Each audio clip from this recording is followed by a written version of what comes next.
É engraçado, você tava falando, Márcio, que na maioria das vezes, quando acontece, a gente acaba abrindo uma porta Sim. pra esse mal vir, né? E ao mesmo tempo, eu nunca vi nenhum caso também, mas eu acredito que tem manifestações em pessoas, digamos que puras, não Sim. sei, em crianças, né? Que mal que essa criança Pode ter abre feito, né? pra vir algo maior, Eu acredito, né? algo familiar que Então. vem... Você falou um ponto que é muito interessante e curioso. Não é numa criança, mas é um fato. Inclusive, é o último dos exorcismos que esse padre fez. É uma moça chamada Christine, ou Cristina, não me recordo. Moça, modo de dizer, ela já era uma moça porque ela tinha 40 e poucos anos, né? E aí, nessa situação, nesse exorcismo, tem uma parte, inclusive está no YouTube, todo mundo com certeza vão encontrar, porque agora que o filme está em alta, né? Vão achar. E ele faz lá a sessão de exorcismo dela, tem familiares juntos, né? Junto da situação, o namorado dela segurando. E uma hora ele parece que terminou o exorcismo, ela volta ao normal, e aí começa. Aí o padre, esse padre Gabriel Amor, ele vai abençoar o pai da menina. Aí o pai da menina senta na cadeira, ele coloca as mãos, fazendo uma imposição, fazendo orações, e ela começa a ter manifestações novamente. E aí ele abençoa o pai. Aí vem a mãe. Quando o padre põe a mão na cabeça da mãe, começa a fazer as orações, como uma consagração, novamente se manifesta o espírito que estava, né, o mal que estava lá junto dessa mulher. E por que eu estou dizendo isso? Porque é curioso, porque existe nesse caso, né, e está filmado, está gravado, uma relação muito próxima entre a mulher que passa pela possessão e os familiares. E aí vem talvez a resposta dentro, né, do que eu posso, do que eu entendo, que talvez não seja a verdade absoluta, com certeza não é, mas do que eu vejo, assim, e por experiência, dá resposta à sua pergunta. Por que uma criança, então, passa por uma situação dessa?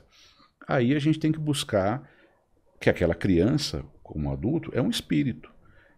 Acreditando em reencarnação, eu acredito que existem vidas que você teve, experiências, dívidas que seja, né, ações no seu passado que te vincularam de alguma forma.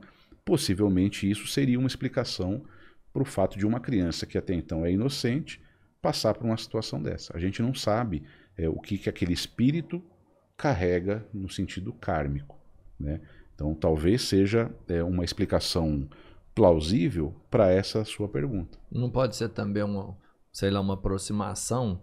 Vamos pensar assim, o intuito final desse demônio seria chegar na mãe ou no pai. E não conseguiu, e ele se acomoda ali, perde uma criança que ainda não tem uma defesa espiritual, talvez. Pode Sabe, ser. Não sei. Não, coisa isso. É uma coisa que tem sentido. O que a gente não consegue é falar assim, olha, é isso. Né, com propriedade, por quê? Porque a gente está falando do campo que é do sobrenatural. Né? É uma coisa que não tem cientificamente como a gente comprovar. É lógico que existem os estudos religiosos, né, de culturas, que podem levar a gente a ter essa conclusão. É possível? É. Por isso que na igreja e em outras religiões são necessários os sacramentos. O batismo, por exemplo, quando você batiza uma criança, independente da religião, né, que fique bem claro, porque o batismo não é uma propriedade só da Igreja Católica, né? Existem outras religiões. Eu mesmo fui batizado em diferentes, exatamente, né? De formas diferentes, mas usando os elementos normais, água, por exemplo, na questão do batismo, que é uma proteção espiritual para aquela pessoa. Então, muita gente não batiza os filhos, né? Eu sei disso, que eu conheço vários. Quando ela crescer, ela decide o que ela vai ser. Tudo bem, é uma escolha dos pais. Você acha que isso pode ser um problema? Eu não vejo como algo bom. Por quê? Se você acredita em Deus, independente da linguagem, você precisa colocar a criança num caminho, né, de religiosidade. Não importa qual seja de matriz africana, que inclusive é um assunto que dá até pra gente falar, que é muito confundida com o mal, que não tem nada a ver. Né? As pessoas acabam confundindo, mas depois a gente volta nesse assunto. você precisa colocar a criança num caminho. Se lá na frente ela crescer, tiver uma outra visão de mundo, que siga o caminho dela. Mas só o fato de você já ensinar a palavra para essa criança, já uma forma mostrar de os proteção. princípios, Sim, você já não está protegendo ela, precisa de haver necessariamente o batismo? Então, é que o batismo em si é uma consagração, né? Quando você consagra algo, você está trazendo àquela pessoa, ou o objeto, que é possível também, aquela energia de proteção, vamos dizer assim, pensar nessa forma, como se fosse uma camada. Você está com frio, você coloca um casaco, você está protegido. Você vai saber que está frio. Eu entendo, é porque eu vejo famílias, por exemplo, que tipo, batizou hoje, quando nasceu, Sim. E aí o moleque tá com 12 anos e nunca foi na igreja, nunca mais voltou na igreja, nunca mais estudou a palavra de Deus ou da religião dele, que seja. Sim. E ao mesmo tempo tem famílias que não batizaram, mas a criança tá constantemente estudando, né, frequentando a religião dela, tentando melhorar espiritualmente, né, vamos dizer assim. Então... Aí cai naquela questão assim da compreensão do que de fato é importante. O batismo é importante? É fundamental. Para mim, é importante. Não ter o batismo vai deixar a pessoa de lado, não vai ser salvo? Não. Mas são riscos, né? Tem uma passagem bíblica, é Velho Testamento, não vou me recordar qual é, que no Egito, se eu não me engano, me corrijam se eu estiver errado, que uma das pestes, né, vai passar pela cidade à noite e mandam marcar as casas com um sinal. É mais ou menos uma analogia a isso. Qual casa tem sinal, qual casa não tem? É a história do colete à prova de bala. Se você tá com ele, não quer dizer que você não vai tomar um tiro. Sim. Mas você pode pôr o colete ou não. Não quer dizer que você tá sem o colete, você vai ser morto por uma bala. Você pode viver a vida inteira sem o colete à prova de bala. Mas quando você usa ele, você tem uma proteção a mais. Sim, exatamente. É tipo isso, não é? É isso. Você tem uma proteção a Exato, mais. é você entender que é necessário uma proteção.